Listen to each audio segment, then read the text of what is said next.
Assalamualaikum warahmatullahi wabarakatuh.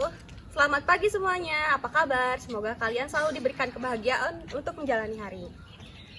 Di kesempatan kali ini, saya akan menjelaskan tentang desa dan kota.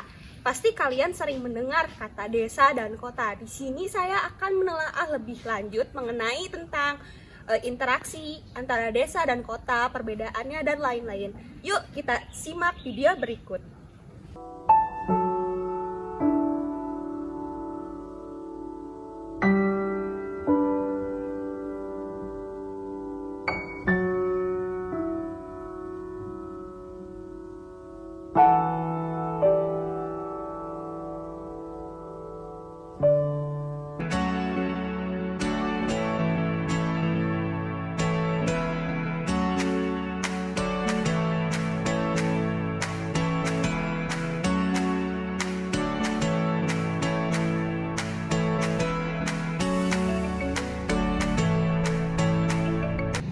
Lagi pada ngapain nih? Lagi lihat-lihat berita aja sih, kira-kira kapan ya pemerataan pembangunan di Indonesia. Benar sih, saya juga merasa kehidupan di desa itu masih belum berkembang sepenuhnya, terutama pembangunannya belum merata banget. Tapi faktanya memang begitu sih. Saya pernah pergi di salah satu desa dan desanya masih sangat tradisional serta asli, beda sama di kota-kota banyak kebunnya. Kayaknya seru sih, tapi di kota banyak pekerjaan gak sih? Ya di sini cenderung susah karena fasilitasnya yang kurang, tetapi masih bisa memanfaatkan alam yang nantinya akan menjadi pekerjaan. Ya benar sih, tapi menurut saya kalau mau cari kerja itu enaknya ke kota karena kota itu lebih modern dan banyak peluangnya. Jadi penasaran ke desa nih, ingin rasanya ke desa. Bagaimana suasananya di sana? Suasana di desa itu identik dengan lingkungan yang masih terlihat alami. Di sana masih banyak persawahan, perkebunan, pepohonan, dan binatang ternak.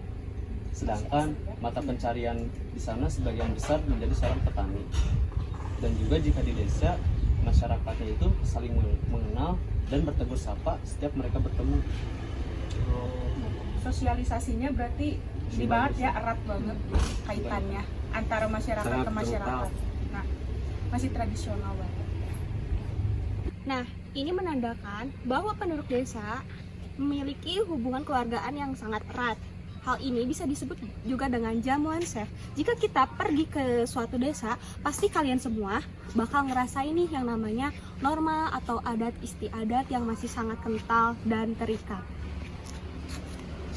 Benar sekali. Coba kita perhatikan rumah-rumah penduduk desa ini. Kalau kita perhatikan terdapat beberapa pola, setidaknya ada 3 pola. Pola apa aja tuh? Nah, kalian kalau ngomong soal polanya apa aja sih? Nah, yang pertama itu pola memanjang. Dan yang kedua adalah pola mengelompok. Dan yang terakhir yaitu pola menyebar. Nah, ternyata banyak sekali nih keindahan di desa, mulai dari alamnya dan juga keadaan sosialnya. Sekarang kita udah tahu nih keadaan di desa kayak gimana. Kira-kira keadaan di kota gimana ya? Nah, kalau di kota sih jauh perbedaannya sama desa ya. Terutama suasana lingkungannya pasti beda banget.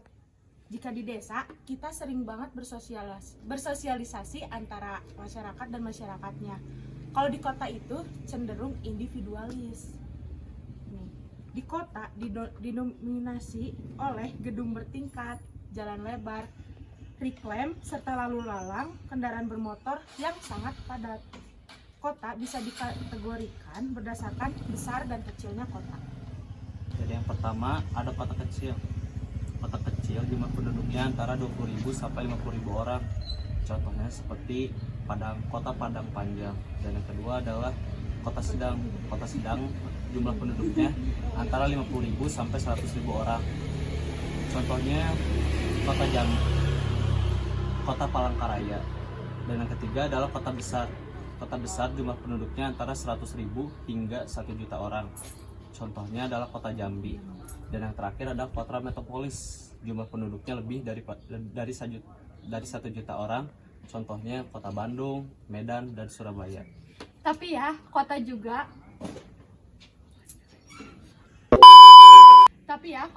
dapat dibedakan dengan berdasarkan fungsinya. Emang fungsinya ada apa aja sih? 1. Kota produksi. Kota yang memiliki fungsi sebagai pusat produksi atau pemasok seperti bahan mentah, barang setengah jadi maupun barang jadi. Contohnya kota Gresik.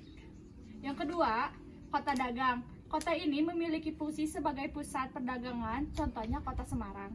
Yang ketiga, kota pusat pemerintahan, yaitu kota yang memiliki fungsi sebagai pusat pemerintahan, contohnya kota Jakarta. Ada yang keempat, lalu kota pusat pembelanjaan, yaitu kota yang memiliki fungsi sebagai pusat kebudayaan, contohnya kota Yogyakarta dan Surakarta. Nah, dalam bermasyarakat, kita selalu berinteraksi dengan manusia lain. Ternyata interaksi itu tidak hanya manusia dengan manusia. Interaksi juga bisa dilakukan dengan wilayah satu dengan wilayah yang lainnya. Lalu bagaimana sih interaksi antar wilayah itu? Interaksi antar wilayah desa dan kota merupakan hubungan timbal balik yang saling berpengaruh. Faktor yang mempengaruhi interaksi tersebut adalah konsumentalitas, yaitu saling melengkapi. Contohnya, desa menyediakan bahan makanan untuk kota, sedangkan kota menyediakan teknologi. A few moments later. Atau produk-produk alat pertanian untuk desa. Serta yang kedua adalah transportabilitas, yaitu kemudahan pengiriman barang dan jasa dari satu tempat ke tempat lain. Dan yang ketiga adalah intervening opportunity, yaitu upaya untuk mencari kesempatan ke tempat lain yang lebih menguntungkan. Hal ini bisa kita lihat dengan banyaknya anak muda desa yang pergi ke kota untuk mencari pekerjaan. Oh gitu. Pantesan ya banyak anak desa ke kota, ternyata emang fasilitas di sana tuh memadai banget gitu ya. Pantesan. Kekuatan hubungan kota dan desa tergantung pula dengan jarak keduanya. Semakin jauh letak dari desa ke kota, maka semakin lemah pula interaksinya. Akses transportasi yang menghubungkan keduanya yang sangat berpengaruh. Wilayah interaksi ini akan membentuk lingkaran-lingkaran, dimulai dari pusat kota sampai ke wilayah desa. Oke, mari kita simak lagi ya. Zona-zona interaksi desa dan kota Bintaro dijelaskan bahwa city adalah yang diartikan sebagai pusat kota, suburban yaitu wilayah dan lokasi dekat atau inti kota dihuni oleh para penglaju, suburban fringe suatu wilayah peralihan antara kota dengan desa, urban fringe suatu wilayah batas luar kota yang mempunyai sifat mirip kota, rural urban fringe wilayah yang terletak di antara kota dan desa yang ditandai dengan pola penggunaan lahan campur antara sektor pertanian dan non pertanian. Lalu yang terakhir rural atau wilayah desa wilayah yang masih menitik beratkan pada kegiatan pertanian. Buru-buru mau ulah dia. Nah, maka interaksi kota dan desa itu membawa sejumlah dampak positif bagi desa. Di antaranya di desa meningkatkan literasi dan tingkat pendidikan di pedesaan ya. Terus meningkatkan produktivitas pertanian karena menggunakan teknologi tepat guna. Dan semakin memadainya berbagai fasilitas umum di desa. Jadi banyak banget manfaatnya buat desa ini. Oh gitu. Sementara itu untuk kota, interaksi ini juga membawa dampak positif, yaitu tercakupnya bahan makanan yang dipasok dari desa, tercukupnya tenaga kerja dan produk yang dihasilkan kota dapat terserap atau terjual di pedesaan. Meski memiliki dampak positif yang tadi sudah disebutkan, ternyata interaksi ini juga memiliki dampak negatif. Bagi kota, arus urbanisasi menyebabkan problem hunian seperti sanitasi baru dan sampah. Sementara bagi desa, interaksi ini menyebabkan perubahan gaya hidup masyarakat yang mulai hedonis dan memudahnya nilai-nilai budaya leluhur yang selama ini dipegang masyarakat desa. Oh gitu, Dit. Jadi gitu ya, maksud desa dan kota tuh emang jauh banget gitu ya. Tingkatannya.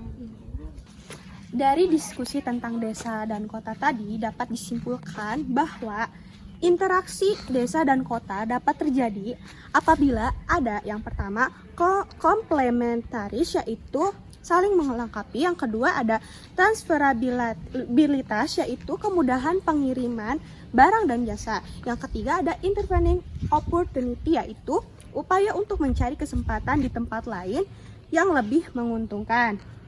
Di samping itu, interaksi desa dan kota memiliki dampak positif dan dampak negatif bagi desa dan kota. Sekian podcast dari kelompok kami. Mohon maaf bila ada kesalahan. Terima kasih telah menyaksikan serta mendengar. Ini dia anggota dari kelompok kami.